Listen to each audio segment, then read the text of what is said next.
திருமணம் ஆன தம்பதியர் பலர் இன்று நடைமுறை வாழ்க்கையில் மழலை செல்வ பாக்கியத்தை பெறுவதில் தாமதத்தை அல்லது சிரமத்தை எதிர்நோக்கியுள்ளனர். அவ்வாறு பிரச்சனையை எதிர்நோக்கியுள்ள தம்பதியர் தற்போது IUI எனும் கருப்பையில் கருவூட்டல் அல்லது IVF எனும் வெளிச்சோதனை முறை வாயிலாக கருவூட்டல் முறைகளை பயன்படுத்தி குழந்தைகளை பெறலாம். எனினும் இந்த இரு மருத்துவ முறைகள் குறித்த விழிப்புணர்வு மக்களிடையே குறைந்தே காணப்படுகிறது.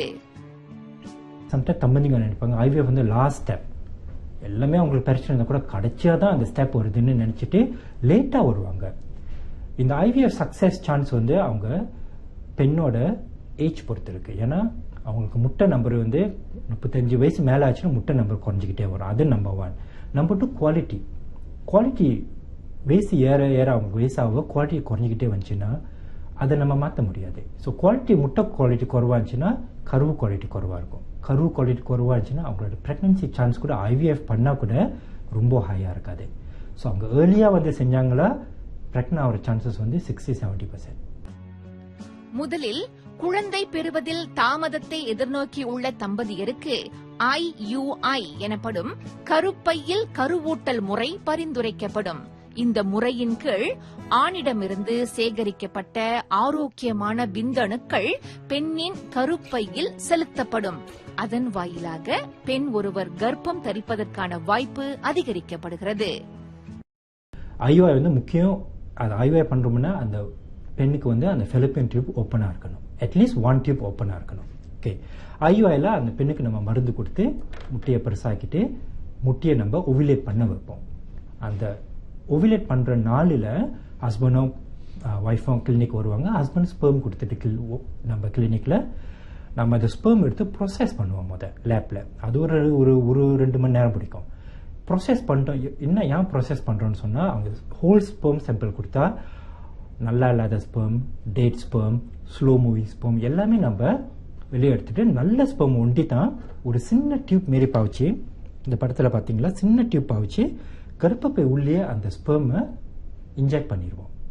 நேச்சுரலாக அவங்க கூட இருந்தாங்களா 2 பேரும் கணவன் மனைவி கூட இருந்தால் அந்த ஸ்பெர்ம் வந்து விஜானால தான் இருக்கும்.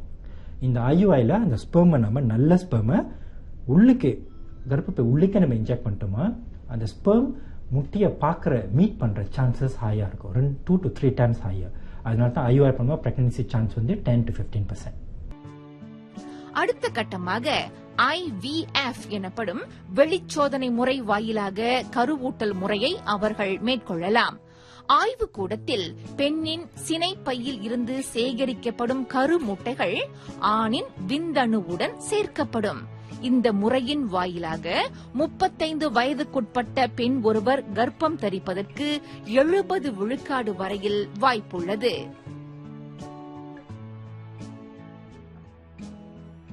IVFல என்ன நடக்கும்னு சொன்னா பெண்ணுக்கு வந்து பீரியட் வந்துட்டோம்னா அவங்களுக்கு ஒவ்வொரு முட்டையை காமிப்பாங்க. இப்போ நல்ல முட்டை நம்பர் இருந்துச்சுன்னா ஒரு 8 to 10 eggs அவங்களுக்கு இருந்துச்சுன்னா இந்த IVFல நம்ம இன்ஜெக்ஷன் கொடுத்து அன்னாடிக்கும் அவங்க இன்ஜெக்ஷன் எடுக்கிறோம். Very simple injection. Diabetics patient பார்த்தீங்களா இன்ஜெக்ஷன் இன்சுலின் எடுப்பாங்களா அதே மாதிரி தான். ரொம்ப சொன்னாங்கன்னு அவங்க அன்னாடிக்கும் அந்த இன்ஜெக்ஷன் எடுத்துட்டு ஒரு 9 நாள் 8-9 இல்லைன்னா 10 நாள் இன்ஜெக்ஷன் தேவைப்படும். அதுக்கு முன்ன வந்து ஒரு 2 வாட்டி அப்படி ஸ்கேன் பண்ணிட்டு முட்டையெல்லாம் பெருசாக்குவோம். நம்ம முட்டை பெருசாக்கிட்டோம்னா ஒரு 9 நாள் கழிச்சு அந்த முட்டையை நம்ம வெளியே எடுக்கணும். எப்படி நம்ம முட்டையை வெளியே எடுப்போம்னு சொன்னால் அது லேப் OTயில் பண்ணுவாங்க. தூக்க மருந்து கொடுத்துட்டு அந்த பெண் வந்து கம்ப்ளீட்டாக படுத்துருவாங்க. இன்னும் அவங்களுக்கு தெரியாது. ஒரு 15-20 minutes ப்ரொசீஜர் தான். அவங்க எஞ்சிட்டோம்னா அவங்களுக்கு தெரியாது என்ன நடந்துச்சு. முட்டை எல்லாம் வெளியே எடுத்துருவோம். எப்படி முட்டையை எடுப்போம்னு சொன்னால் முட்டைலாம் பெருசாகிட்டோம்னா இந்த டயக்ராம் பார்த்தீங்களா எப்போதும் அவங்களுக்கு ஸ்கேன் பண்ணுவோம். அதே மாதிரி தான் ஸ்கேன் பண்ணிட்டு அந்த ஆனால் டிஃப்ரென்ஸ் என்னன்னா அந்த ஸ்கேன் மேலே ஒரு சின்ன நீடல் இருக்கும். அந்த நீடல் உள்ளுக்கு போயிட்டு ஒவ்வொரு உள்ளுக்கு போயிட்டு அந்த முட்டையை எல்லாத்தையும் சக் பண்ணி வெளியே எடுத்துருவோம். ஸோ முட்டையை எடுத்துட்டோம்னா அப்புறம் அந்த முட்டையை லேப்பில் வச்சுட்டு அன்றைக்கி வந்து ஹஸ்பண்ட் ஸ்பெர்ம் கொடுத்துட்டு ஸ்பெர்மையும் நம்ம ப்ரொசஸ் பண்ணிவிட்டு முட்டையும் ஸ்பெர்மும் வச்சு நம்ம கருவை உண்டாக்குவோம். கருவை உண்டாக்கிட்டோம்னா 3 நாளைக்கு அப்புறம் இல்லைன்னா 5 நாளைக்கு அப்புறம் வந்து அந்த நல்ல கருவை 1 இல்லைன்னா 2 கருவை எடுத்து திருப்பி கர்ப்பப்பை உள்ள IUI பண்ணுற மாரியே தான் அந்த சின்ன டியூப்பை வச்சு கர்ப்பப்பை உள்ள அந்த கருவை வச்சுட்டோமா அந்த கருவை இம்ப்ளான்ட் பண்ணி பிரெக்னன்ட் ஆகிற சான்சஸ் வெரி குட். விந்தணு பிரச்சனை அல்லது கரு முட்டைகளில் பிரச்சனை உள்ள தம்பதியரும் இந்த முறையின் கீழ் குழந்தை பாக்கியத்திற்காக முயற்சிக்கலாம். அது என்னோட அட்வைஸ், ஜெனரல் அட்வைஸ் என்னன்னு சொன்னா, ஃபர்ஸ்ட் அவங்க கிவ் அப் பண்ணக்கூடாது.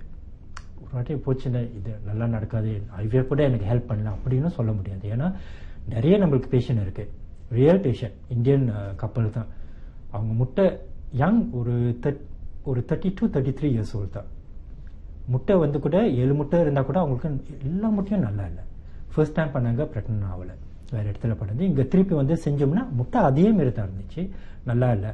பட் ஸ்லைட் மாடிஃபிகேஷன் நம்ம பண்ணி அவங்க இப்போ வந்து ஒரு 5-6 மந்த்ஸ் ப்ரெக்னெண்டாக இப்போ இருப்பாங்க.